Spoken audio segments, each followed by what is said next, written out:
Hey guys, Rob with WePayOffDebt.ca here, coming at you today to talk about life insurance. Now, when I got married, shortly after I got married, I was told life insurance is the way to go. Life insurance is an important thing to do, and I never understood why.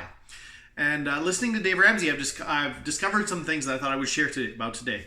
What's the purpose of life insurance? The purpose of any insurance is to cover the event in the event of something happening that you can't afford to happen. So why do I have house insurance on my beautiful home? I love my home. Why do I have home insurance on it? Well, one, they actually make me do it. There's a law. But two, two is the reason that if my house was to burn to the ground, I couldn't replace that because guess what? I would still owe the mortgage. Right? I still own the house, the big pile of smoldering rubble that it would be at that point. I couldn't afford the hundreds of thousands of dollars to fix it. So I need house insurance, home insurance. Why do I have car insurance? Well, again, actually in Winnipeg, it's required. It's a legal requirement to not drive with insurance. But it's good because, I mean, if I'm driving and I get into a car accident, well, that completely demolishes my car. Now, you could argue, well, I have enough to pay for the car if I wanted to out of my emergency fund, maybe.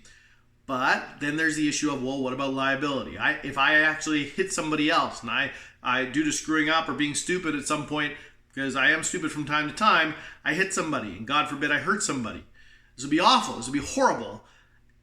And I would need some insurance to cover that because I couldn't afford to help them in that event. Same thing if it was me getting hurt or whatever, right? So there's reasons to have insurance because there's things that can happen that I can't afford.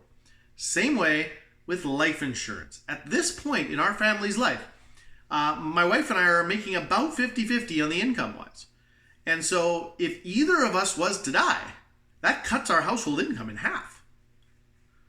Just think about that. Like with you, if one of you, if you're in a married couple, or if you lost your job tomorrow, how would your family do? Like, could you survive on that much less income? Just receive zero from your job, right? If you can, then maybe you're okay. But usually, and most people will say, no, I couldn't do that. That's our experience. We couldn't do that. So, what's the rule of thumb? We come up with enough money. We get a life insurance policy for enough money that if, God forbid, I did die, or if, God forbid, my wife did die, the one who's left has enough to do the things that are important, to live the way we want to live, and have the money to do that. And so what's the suggestion? The suggestion is take whatever your income is. If you're in this place where if you died, somebody would be in a lurch because they didn't have your income, take your income and multiply by 10 or multiply by 12 and get that as a dollar amount. So as an example, if you're making $100,000 a year, multiply by 10, that would be $100,000. Did that wrong? If you're getting $100,000, good thing I'm a math major and everything. If you get $100,000 income, multiply by 10, that's $1 million. Multiply by 12, that would be $1.2 million. And so if you're making $100,000 income, you should have somewhere between $1 million and $1.2 million in life insurance. And here's the reason. The reason is because if the surviving spouse took that money and invested it into investment, making 8, 10, even 12%, but either 8 or 10%, which is fairly normal if you're actually getting equities, U.S. equities especially, what you can end up with is exactly the person who died's income replaced. So if my wife, for instance, was making $100,000 a year, we could then take that money, take the 1 million, the 1.2 million, invest it, and the returns on it would be $100,000 a year. That's the point. That's the absolute worst case scenario. You could do that. Now, if when the money actually comes, it looks better to pay off debt, to pay off the house, to whatever. I mean, those are questions you can deal with if and when that time comes. But that's the worst case scenario. Right? The worst case, you can invest the money and get the income back from the spouse that died, from the person that died. Okay, that is to me the main purpose of life insurance. So, consequence of this: do kids need life insurance? Well, I mean, first off, it's an absolutely brutal scenario to think about your kid dying. I've got 2 kids, 8 and 4 now. I couldn't imagine going through that stress of that craziness of them dying. Okay, but financially, they're not supplying us with anything financially, right? We are not depending on them financially. If they were to die, it would be absolutely brutal, absolutely crazy, worst day of my life, worst week, worst months of my life, for sure, worst years of my life, for sure. And yet, financially, it wouldn't. What would it affect? There's the cost of their funeral, right? There's the cost of any expenses around that, and that's why we have an emergency fund. That would be an emergency. That would certainly qualify as an emergency. Now, what if you're in baby step 2? What if you're saying, no, Rob, I don't even have a baby. I have just $1,000 emergency fund. I just tried to get out of debt. Okay, well, first off, you probably do need life insurance, because if you were to die or your spouse was to die, you might be in a lurch paying off debt, especially.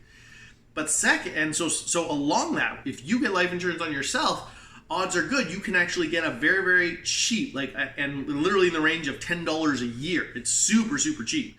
It's called a rider on your life insurance, where it's an additional life insurance for your children if you really thought you needed it, for a burial policy, something small, $10,000, $5,000, something in that range, to just be able to pay for a burial. God forbid, again.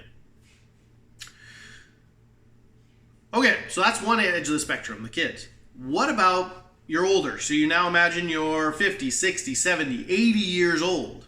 Do you need life insurance? Well, the same question applies. Is somebody relying on your income? So if, for instance, you're 60 years old, but you had kids late in life, so you've got a 10-year-old running around the house.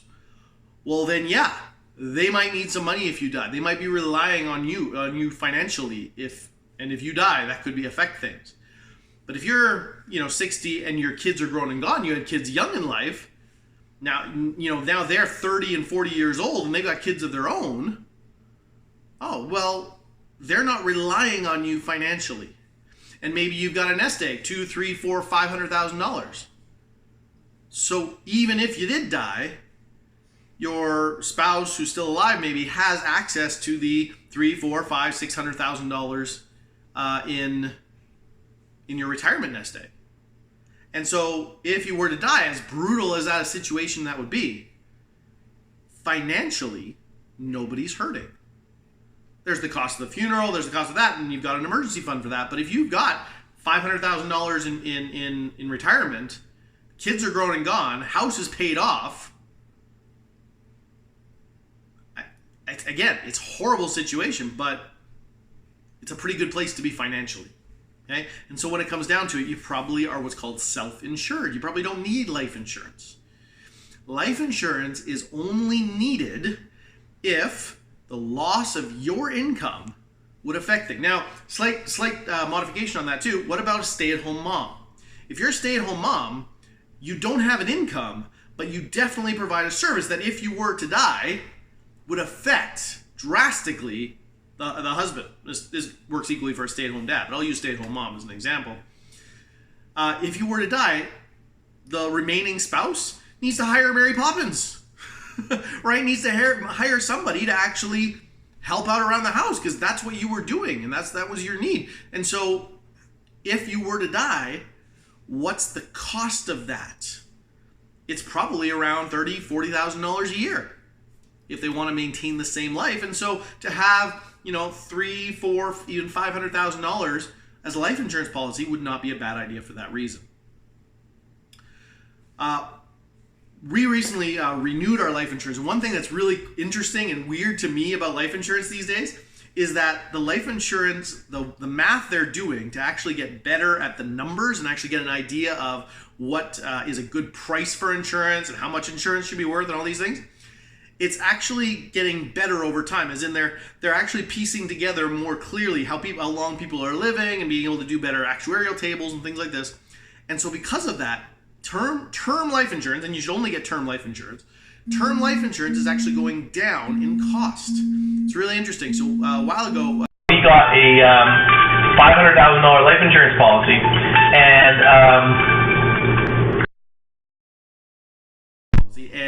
and 5 or 6 years later, 7 years later even, when we updated it, our income had gone up and we got some new insurance, we got more insurance, but the dollar amount per 100,000 had actually gone down. And that's even though I was 7 years older, 7 years closer to death. And so 7 years closer to death, it should be more expensive to insure me. And it was actually less expensive. So it's a really great time, if you haven't done it in a while, to get a quote and actually get an idea what is life insurance on you going to cost. First off, make sure you have the right amount, 10 to 12 times your income. And second, what's the cost? If I have this right now, hey, are we paying too much for this? This is actually a great place to check in your budget. So one place I found, and you can Google this, and I'm not affiliate, I don't make any money on this, but I ended up finding rbcinsurance.com. I thought it was a nice website. Actually gave a full quote online just after a few questions, and it was by far the best quote I found looking across the web. Again, check for yourself, Google around a little bit. There are some other search engines where you can find, they'll search a number of different places, and in general, an insurance broker is the way to go. Somebody who shops around a bunch of different places. But the last time I went, I found rbcinsurance.com, and they were the cheapest. And when you're just getting term life insurance, it just pays out if you die. All it comes down to is price. There's no bells and whistles to go with that. And anytime there are bells and whistles with insurance, almost always it's a ripoff. I'll talk about that in another video. But so I would actually encourage you, head over there and just check out what is a quote for life insurance on you today, and just compare it to what you're paying for already. So, two things I'd like from you. One is, do you actually have another source that you know about for finding great life insurance? Because I would love to check again. We've got life insurance now. It's what I think is a reasonable deal. But if you've got a website, if you've got some source of great insurance, I would love to take a look. Shoot me an email with that, rob@wepayoffdebt.ca. And second, I would strongly encourage you, come check out our Facebook group. So I've got a private Facebook group where we talk about stuff like this, talk about finance issues of any kind, and you can come ask questions and discuss and be encouraged, and find a community there where if you're looking for some encouragement how to get through this whole financial life thing. So to check that out, go to wepayoffdebt.ca/Facebook, and it'll take you right there. So that's it for today. Have a good one. Totally in your corner. Shoot me an email if there's anything I can do to help. Have a good one. We'll talk to you again soon.